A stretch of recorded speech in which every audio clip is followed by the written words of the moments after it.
Bienvenido a Proyecto Génesis 2026. Soy Rafael Ortega Reyes, tu anfitrión.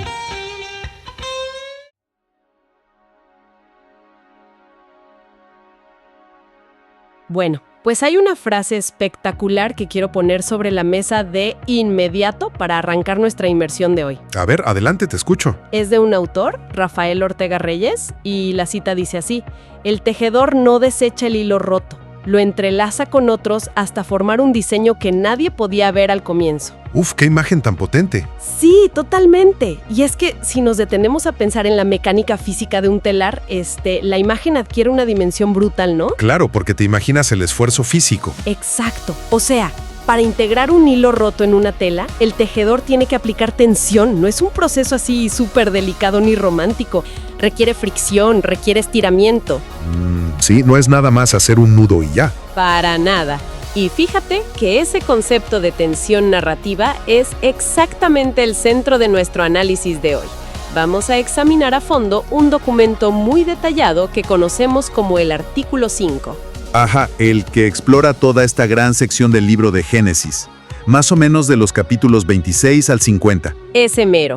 Y bueno, el objetivo de este recorrido, para quienes nos escuchan, no es, digamos, hacer un análisis puramente teológico o devocional. No, para nada. La misión aquí es desarmar un giro literario e histórico que, la verdad, rompe todos los paradigmas de la literatura antigua. Sí, porque cuando revisamos los textos fundacionales del Medio Oriente en la antigüedad, pues la norma general es encontrar epopeyas cósmicas gigantescas. Sí, reyes que se vuelven dioses, batallas en el cielo. Exacto. O sea, los cielos abriéndose con rayos y truenos, deidades primordiales peleando. Pero este artículo señala que aquí ocurre una anomalía fascinante. Es un giro de tuerca total. La providencia abandona todo ese espectáculo de luces y, literalmente, desciende al barro de la vida ordinaria, a los pliegues más dolorosos. Ok, vamos a desempacar esto.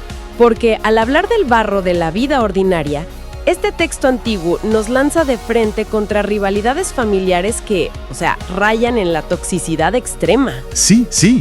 Vemos estafas por herencias, crisis migratorias, injusticias políticas. Es un cambio de guión masivo. Pasamos de la creación de las galaxias a los pleitos domésticos en tiendas de campaña. Y la tesis revolucionaria aquí, que es lo que vamos a estar explorando, es que la imperfección humana no anula el propósito general de la historia. Y creo que quienes nos escuchan hoy van a notar que esto es un alivio inmenso. Digo, en un mundo moderno que nos exige perfección constante en todos lados.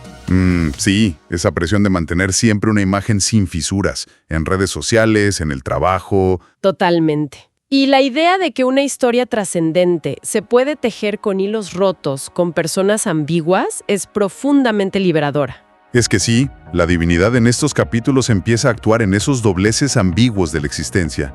Por eso, para entender la arquitectura de esta narrativa, tenemos que observar de cerca a los personajes. Porque no son arquetipos planos, ¿verdad? No, son estudios de carácter sumamente complejos. No hay héroes perfectos aquí. Bueno, pues para explorar cómo opera esta providencia silenciosa, propongo que empecemos, irónicamente, con el personaje que menos espectáculos hace en todo el texto, o sea, Isaac. Me parece perfecto. Isaac es clave precisamente por eso, porque parece aburrido. Ajá, exacto. Es que mira, si aplicamos un filtro así como corporativo moderno a esta genealogía, la dinámica es clarísima. Abraham viene siendo el fundador visionario. El típico CEO carismático. Sí, el tipo que tuvo la gran idea en el garage, que arriesgó todo su capital para empezar la empresa. Pero Isaac no es un innovador. Para nada. Isaac asume el rol del gerente de operaciones que hereda el negocio, digamos. 100%. No diseña productos nuevos, no cambia el logo de la marca, no da conferencias en TED. Su única función es, revisar las hojas de cálculo y evitar que la corporación colapse. Y los análisis académicos validan mucho esta lectura estructural. De hecho, definen a Isaac bajo el concepto de la fidelidad en la continuidad. O sea, mantener el barco a flote. Tal cual. La genialidad literaria aquí radica en demostrar que no necesitas una epifanía constante o luces en el cielo para que una historia avance. Claro. Isaac recibe exactamente la misma promesa que el fundador, pero su mandato no es inaugurar una nueva era, sino sostener la herencia en medio de la monotonía. Y eso está padrísimo. Lo fascinante aquí es que esto revela un rasgo del creador muy subversivo para su tiempo. Valora muchísimo la fidelidad a largo plazo por encima del entusiasmo inicial. Y fíjate cómo eso choca de frente con nuestra cultura actual, que glorifica puramente los inicios. Todo es sobre el arranque, las rondas de inversión, la disrupción. Sí, el famoso emprendimiento. Exacto. O sea, casi nadie escribe libros de liderazgo sobre la persona que se levanta a hacer la misma tarea invisible y monótona durante 30 años. Y sin embargo, la verdadera madurez y la supervivencia de cualquier proyecto o legado dependen de esa constancia. La grandeza de lo aburrido. Me encanta esa frase, la grandeza de lo aburrido. Es lo que permite que el tapiz, digamos, no se deshilache. Pero bueno, esa estabilidad operativa de Isaac no dura para siempre. Pronto secuestrada por la siguiente generación. Uy, sí. Aquí es donde la continuidad pacífica se va por la ventana. Sí, el hilo se tensa al máximo cuando entra en escena su hijo, Jacob. Y aquí el texto sí que abandona todo decoro familiar. Se vuelve un caos, porque, siguiendo con nuestra analogía corporativa, Jacob comete un sabotaje interno despiadado, ¿no? Sí. Destruye por completo la paz de la familia aprovechándose de la ceguera de su papá para robarse la primogenitura. Una estafa, en toda regla. Y a ver, aquí es donde yo te lanzo la pregunta, porque la narrativa nos obliga a frenar. Si la lección con Isaac trataba sobre la fidelidad, ¿por qué la trama de repente parece premiar a un estafador? Es un problema ético enorme para quien lo lee. Totalmente. O sea, ¿acaso el texto justifica moralmente a Jacob nada más para mantener la historia en movimiento? Esa es la pregunta del millón. Pero este dilema es precisamente lo que separa este texto de la propaganda antigua. En los textos antiguos, las crónicas reales se escribían para hacer quedar bien a los líderes. Claro, les borraban los defectos. Exacto, para legitimarlos frente al pueblo. Pero aquí se hace exactamente lo contrario. El relato expone el engaño de Jacob con una crudeza tremenda. O sea, ¿no lo aprueba en ningún momento? No hay un solo versículo que aplauda lo que hizo. Lo que demuestra el texto es que la historia humana no queda anulada por la imperfección moral de sus actores. Se puedan redirigir historias torcidas. Y aquí es donde se pone muy interesante, porque después de robar la bendición, Jacob tiene que huir al exilio. Solo y completamente vulnerable. Sí, corriendo para que su hermano no lo mate, y de repente lo vemos durmiendo a la intemperie, usando, una pierra de almohada, despojado de todo lo que intentó robarse. Y no hay templos ahí, no hay rituales de purificación. Es solo un fugitivo en medio de la nada. Exactamente. Y es justo en ese punto, en su nivel más bajo de ruina personal, que ocurre la famosísima visión de la escalera de Betel. Sí, la que conecta el cielo y la tierra. Y bueno, los expertos subrayan que este evento es vital. El creador se acerca al individuo moralmente incompleto. ¡Wow! ¿Sin esperar a que se arregle primero? Así es. La metáfora de la escalera indica que la presencia divina irrumpe en la fragilidad humana sin pedirle a la persona que alcance un estándar de pureza primero. El proceso de transformación empieza justo ahí, en el lodo. Pero, y esto creo que es fundamental para entender a nuestro tejedor, esa gracia no es sinónimo de impunidad, ¿verdad? No, para nada. La visión no borra las consecuencias de sus actos. Exacto, o sea, el hilo roto de Jacob todavía tiene que ser estirado en el telar.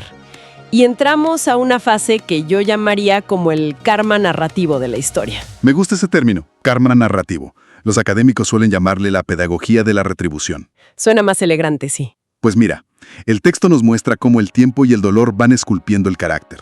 Porque Jacob se topa con su tío Labán, y resulta que Labán es un estafador 1000 veces más experimentado. Es como un espejo moral brutal. O sea, la adquisición hostil por excelencia. Totalmente. Jacob creía que él era el gran maestro del engaño y termina probando su propia medicina, atrapado en contratos súper abusivos durante años. Engañado en su matrimonio, en su salario. Sí, digamos que no leyó la letra chiquita del mundo real, el pobre. Y toda esa fricción y tensión acumulada lo llevan al clímax de su transformación, que ocurre justo una noche antes de reencontrarse con el hermano al que traicionó. La famosa lucha en la noche. ¡Qué escena tan fuerte! Los análisis detallan que esta confrontación física en el vado de Yabok es la materialización de toda su agonía interna. Porque Jacob siempre usó el intelecto, ¿no? Siempre evadió los problemas. Exacto, siempre huía. Pero al luchar ahí, cuerpo a cuerpo en el polvo, se ve forzado a enfrentar quién es realmente.